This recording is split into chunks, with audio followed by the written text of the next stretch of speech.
L'utilisation des téléphones portables, des smartphones et de l'Internet de nos jours connaît un bel essor au sein des populations du Bénin. En découvrant les multiples et extraordinaires fonctions de ces multimédias, elles sont tombées sous leur charme. Mais que savent ces néo-consommateurs des communications électroniques, de leurs droits et devoirs dans le secteur?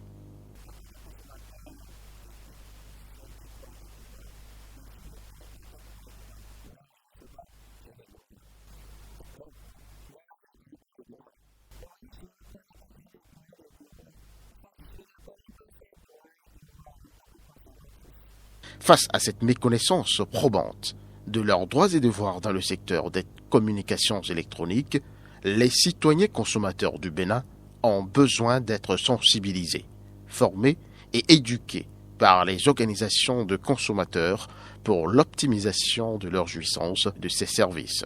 Tous les consommateurs ont droit à l'accès aux services des communications électroniques et de la poste à des prix raisonnables. C'est un droit humain, c'est un droit fondamental pour tout citoyen de la planète. Le consommateur a le droit à des informations précontractuelles, exhaustives, claires, compréhensibles, utiles, justes et précises qui vont l'aider à faire des choix renseignés, c'est-à-dire qu'il puisse parmi la multitude de fournisseurs de services CEP et de services et biens CEP mis sur le marché, faire des choix qui soient optimaux, des choix qui lui permettent d'être mieux satisfait par rapport à ses sollicitations et à ses attentes. Les consommateurs doivent recevoir des services qui reflètent le concept de rapport qualité. Chaque client ou consommateur a droit à des services équitables et non discriminatoires par rapport à un autre client ou à un autre consommateur. Le droit à la qualité, n'est-ce pas, des services, le droit à se plaindre, n'est-ce pas, de la mauvaise qualité des services. Et pour se plaindre, il y a des attitudes à avoir, des réactions légitimes à avoir. En matière donc de devoir, il est nécessaire que le consommateur des CEP sache qu'il faut payer ce qu'on appelle les factures. Le consommateur a la responsabilité d'être alerte, de s'interroger sur les termes et conditions des services de communication électronique et de la poste. Le consommateur que nous sommes aura tort de passer sous silence toute difficulté, toute défectuosité dans les services rendus ou un quelconque désagrément dans le secteur. La protection des installations de communication électronique et de la poste. Les consommateurs doivent contribuer à protéger les installations de communication électronique et de la poste qui se trouvent dans leur voisinage. Ils doivent veiller particulièrement sur les installations filaires. On ne doit pas aussi, en voulant profiter, n'est-ce pas, de ce qu'on appelle les communications électroniques de la poste, faire en sorte que l'environnement soit pollué, que l'environnement immédiat, n'est-ce pas, soit perturbé. Mais sous cet amas d'obligations et d'intérêts contradictoires, quelle partition joue l'autorité de régulation des communications électroniques et de la poste, ARCEP, et l'Agence béninoise des services universels des communications électroniques et de la poste, ABS-UCEP, dans le secteur? L'ARCEP est l'arbitre entre la composante État, opérateur, consommateur. Ça veut dire que si entre deux de ces acteurs, il y a une difficulté de collaboration, l'ARCEP peut intervenir. Chaque fois que le consommateur n'est pas satisfait, suivant le contrat qu'il a signé avec un opérateur en fonction du service, il est libre de venir se plaindre à l'autorité de régulation qui a le devoir d'instruire cette plainte jusqu'à ce qu'on puisse lui donner satisfaction dans les règles de droit et dans les règles contractuelles d'engagement avec l'opérateur. Mais le deuxième rôle également, c'est d'aider le consommateur à pouvoir choisir les bons produits avant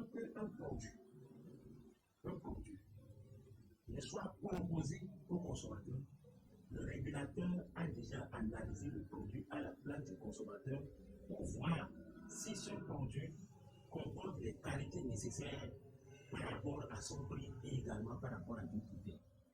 Nous avons une mission d'amener l'Internet et la téléphonie, de même que les services de TIC et les services financiers et postaux de base à tous les bénévoles, où qu'ils soient.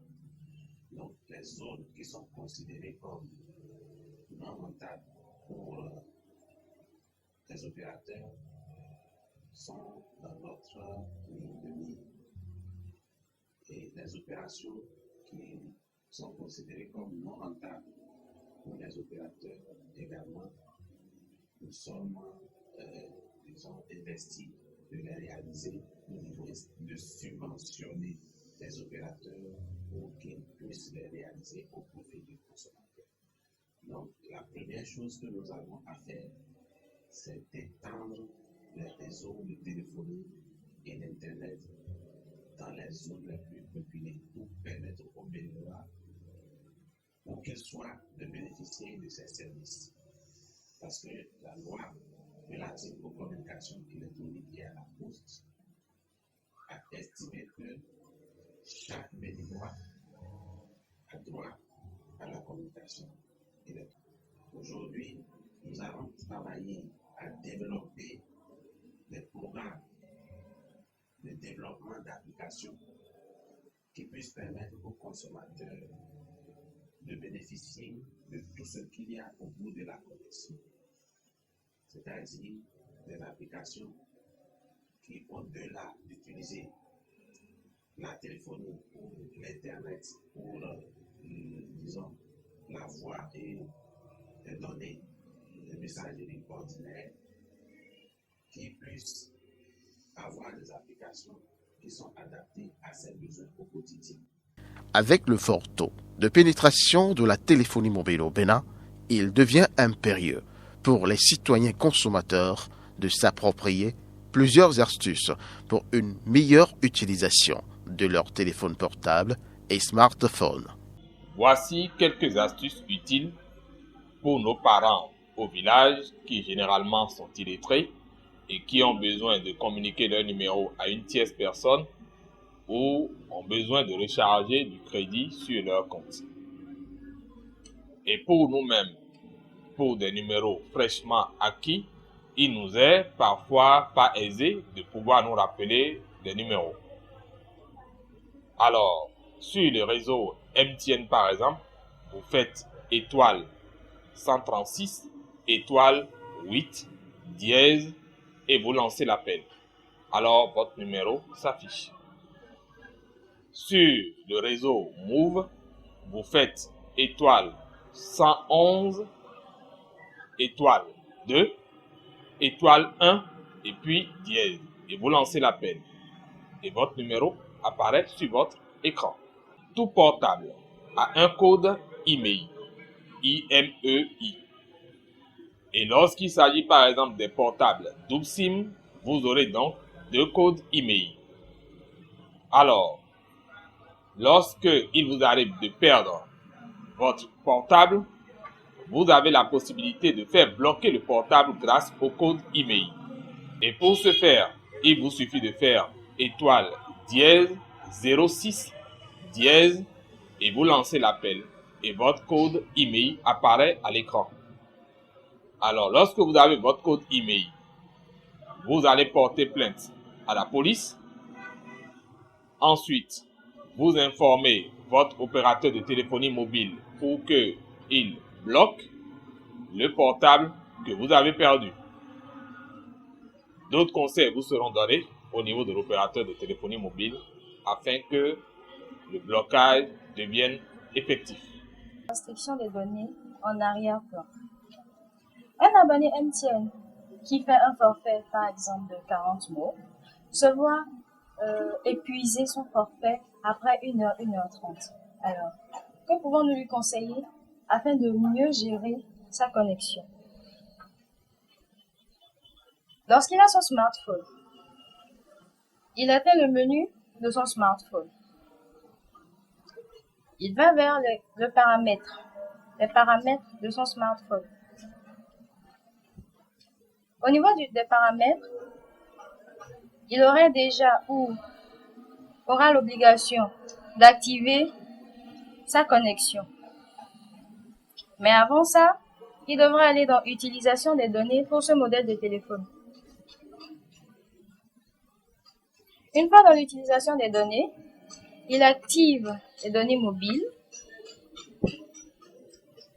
Une fois les données mobiles activées plutôt, il active la définition des limites de données mobiles.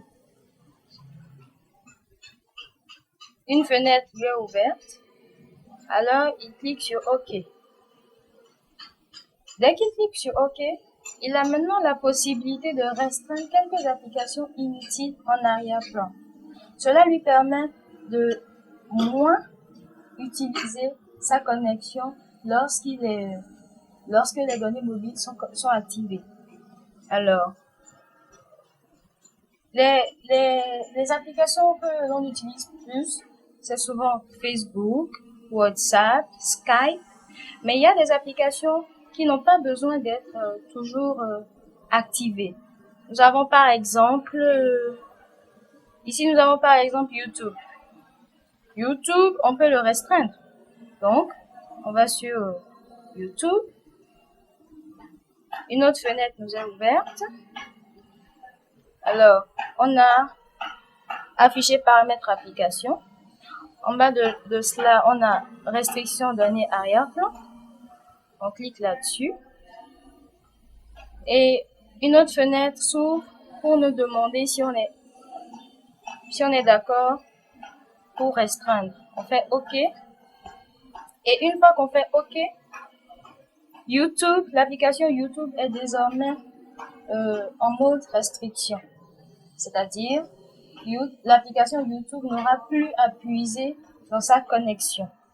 Pendant que l'Internet devient la plus grande base de données où toutes les connaissances et informations se partagent sans grande difficulté, les citoyens consommateurs en général et ceux des zones défavorisées se doivent d'être mieux informés sur son utilité afin de plus s'y intéresser pour en jouir pleinement. Pour approfondir ces recherches, toujours dans le cadre éducatif, et aussi pour les loisirs, parce qu'aujourd'hui, il n'y a pas que ça. Il y a les réseaux sociaux qui jouent un rôle très important, qui sont utilisés par les jeunes, par les moins jeunes, et qui rapprochent toutes ces communautés qui se créent et qui après interagissent entre elles.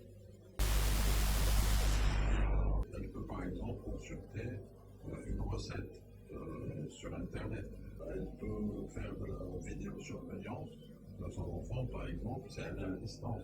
Aujourd'hui, Internet devient un outil incontournable dans la vie quotidienne de tout le monde. Comme on n'est pas .com, on est .org.